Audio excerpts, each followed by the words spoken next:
अस्सलाम वालेकुम जी बच्चे, आज का हमारा टॉपिक है जी कीवर्ड्स और वेरिएबल डिक्लेरेशन।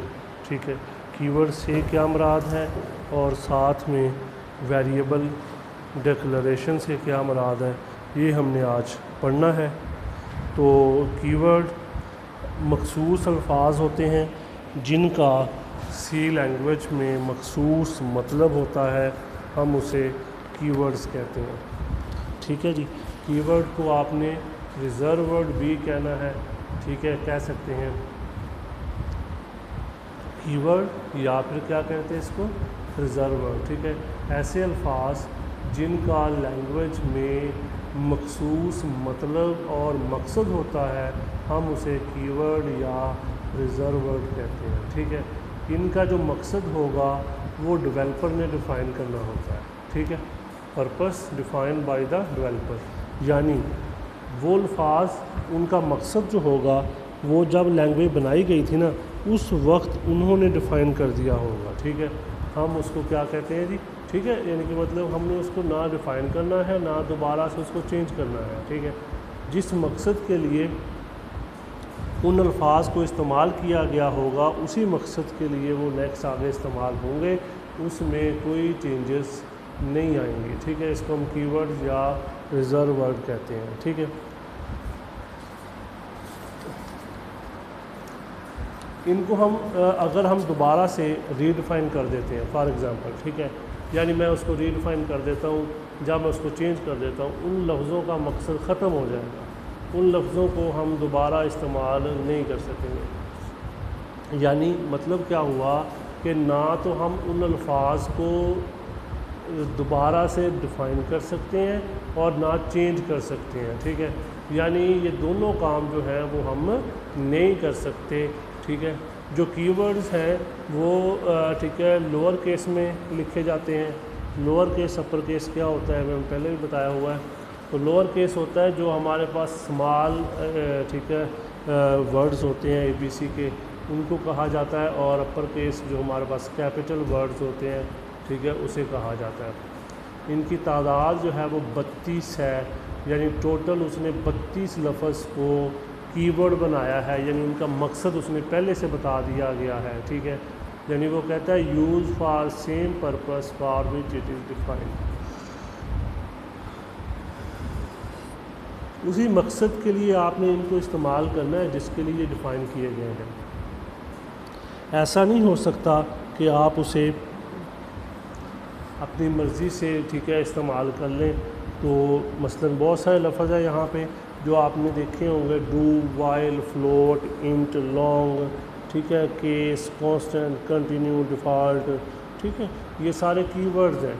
तो मतलब क्या हुआ कि कीवर्ड से मुराद ऐसे अल्फाज होते हैं जिनको उसने पहले से डिफ़ाइन किया होता है। ठीक है, यानी आपने नहीं उनको करना डिफ़ाइन, ठीक है, वो पहले से डिफ़ाइन होते हैं, हम उनको क्या नाम देते हैं जी, कीवर्ड्स या रिज़र्व वर्ड कहते हैं। ठीक है, यानी मतलब जिनको प्री डिफ़ाइन पहले से बताया गया हो कि इस मकसद के लिए इनको बनाया गया है, तो हम उनको क्या नाम देते हैं, कीवर्ड्स या रिज़र्व वर्ड कहते हैं।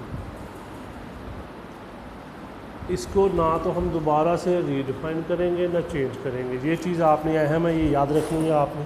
ठीक है, कि ना आपने रीडिफ़ाइन करना है इसको, ना आपने इसको चेंज करना है। ठीक है, keywords, reserve word. Reserve word मतलब इसकी क्या, इसलिए कह रहा है जैसे हमने कुछ सीट नहीं बुक करवा लेते, रिज़र्व करवा लेते, अब वो सीट आपकी हो जाती है। ठीक है, आपने, ठीक है, उसको, ठीक है, किसी और के लिए वो नहीं होगी। ठीक है, इसी तरह ये लफ्ज़ जो है ये उसने पहले से बता दिया गया है, तो इसलिए इनको हम दोबारा से किसी और मकसद के लिए इस्तेमाल नहीं करेंगे। ठीक है जी, दूसरा टॉपिक है जी हमारे पास वेरिएबल डिक्लेरेशन। ये क्या चीज़ है जी, वेरिएबल डिक्लेरेशन से मुराद होता है कि एक ऐसा अमल जो कि दो चीज़ों को डिफ़ाइन करे, एक तो वेरिएबल का नाम और साथ में उसकी types. Process of specifying variable name and it's type is called variable declaration, यानी वो अमल जिसके ज़रिए आप वेरिएबल का नाम लिखें और साथ में उसकी टाइप लिखें, उस अमल को क्या कहा जाएगा? वेरिएबल डिक्लेरेशन कहा जाएगा। ठीक है, तो दोबारा सुन लें। वेरिएबल डिक्लेरेशन से मुराद क्या है कि वो प्रोसेस जिसके ज़रिए आप वेरिएबल का नाम लिखें और उसकी टाइप लिखें, उसको क्या कहा जाएगा? वेरिएबल डिक्लेरेशन कहा जाएगा। Variable declaration C is strongly type language, मतलब क्या है कि हमने इसमें डाटा टाइप लाजमी लिखनी है। क्या मतलब? आल स्ट्रॉन्गली टाइप क्या है जी? All variable must be declare before use. हमने तमाम वेरिएबल को डिक्लेयर करना है इस्तेमाल करने से पहले। ठीक है जी, मैं डिक्लेरेशन बता रहा हूँ। क्या करना है आपने? एक तो डाटा टाइप बतानी है और साथ में वेरिएबल का नाम बताना है। ठीक है, मसलन इंट डाटा टाइप है, मार्क्स नाम है। ठीक है, यानी वो कहता है जी जो सी है ना वो स्ट्रॉन्गली टाइप लैंग्वेज है, यानी इसमें हमने वो कोई भी चीज़ डिक्लेरेशन के बगैर इस्तेमाल नहीं कर सकते।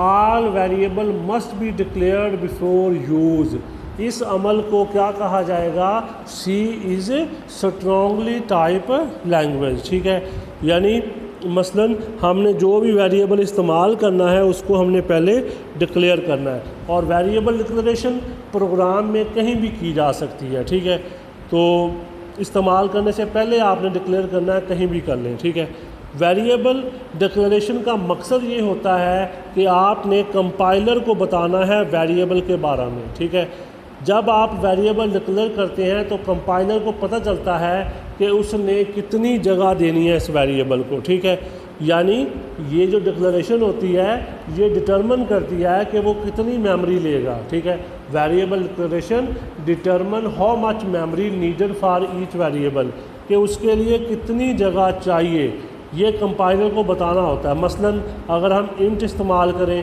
2 बाइट होती है, अगर हम करैक्टर इस्तेमाल करें 1 बाइट होती है। ठीक है, मतलब कहने का ये हुआ कि वेरिएबल डिक्लेरेशन करने का मकसद ये है कि आपने उसको, ठीक है, कंपाइलर को बताना है उसके बारे में। ठीक है जी, इसलिए हम वेरिएबल को डिक्लेयर करते हैं इस्तेमाल करने से पहले, क्योंकि तभी हमें एलोकेट की जाएगी जगह, अदरवाइज़ हमें जगह एलोकेट नहीं की जाएगी। ठीक है, अगर आपने एक दफ़ा वेरिएबल डिक्लेयर कर लिया फिर आप उसकी डाटा टाइप को चेंज नहीं कर सकते, आप उसका नाम चेंज कर सकेंगे। ठीक है, सॉरी वैल्यू चेंज कर सकेंगे।